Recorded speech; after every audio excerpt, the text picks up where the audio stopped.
Ballad is another kind of narrative poetry. Ballad was developed at an early stage in man's cultural evolution. A ballad is a short narrative folk song or a dance story. It was handed down by oral tradition. Traditional ballads were passed from listener to listener, culture to culture.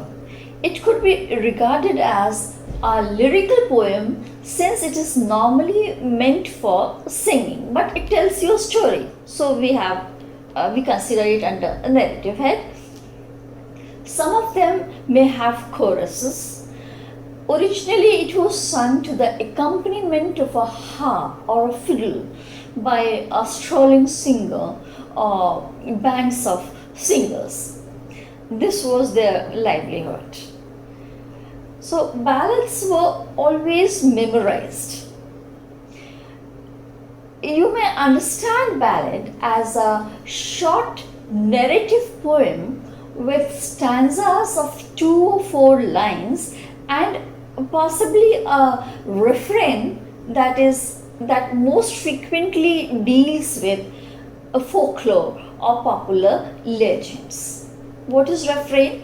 Refrain is a verse, a line, a set, or a group of lines that appear at the end of stanza or appears where a poem divides into different sections.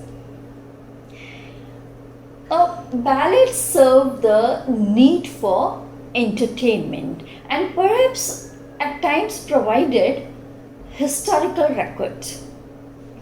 Ballad is one of the oldest hymns in English. Most of the ancient English ballads were collected by Bishop Percy in the book Relics of Ancient English Poetry. So we understand this, that the ballad is a short story in verse. It was intended to be sung to audience. Its themes are actions rather than thoughts.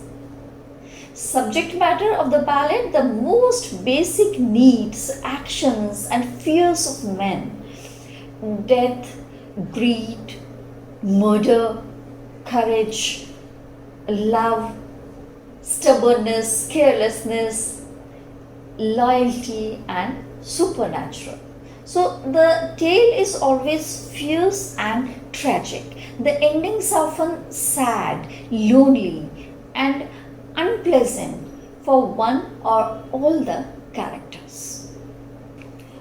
The two major subject matters usually treated in a ballad are war and love on one hand and supernatural happenings on the other.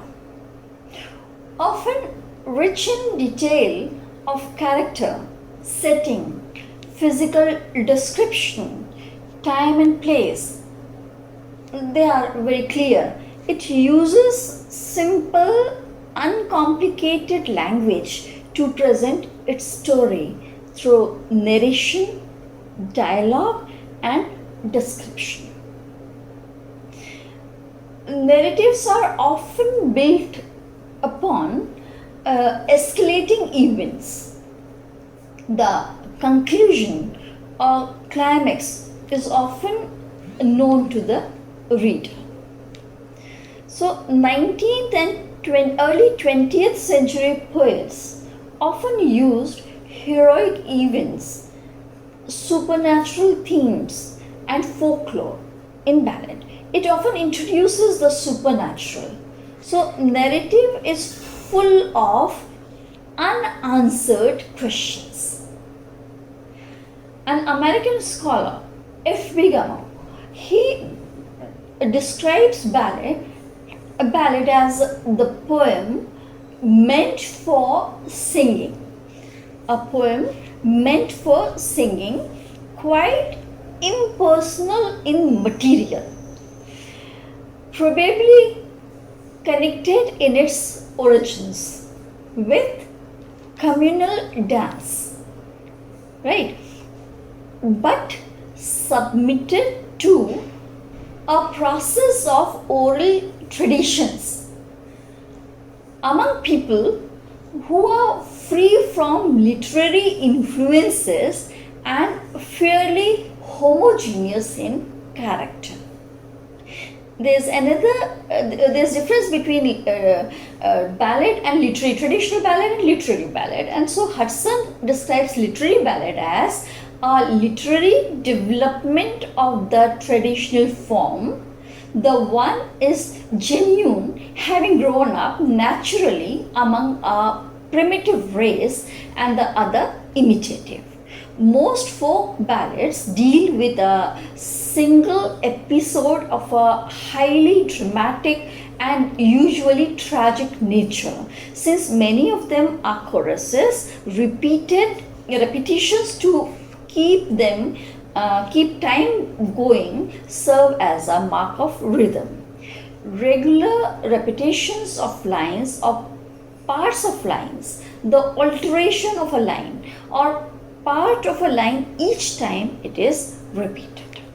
You also find alliteration, assonance and consonants, that is consonant sounds. So some of the best known authentic ballads are Chevy Chase, The Wife of Usher's Will, and Sir Patrick Spence.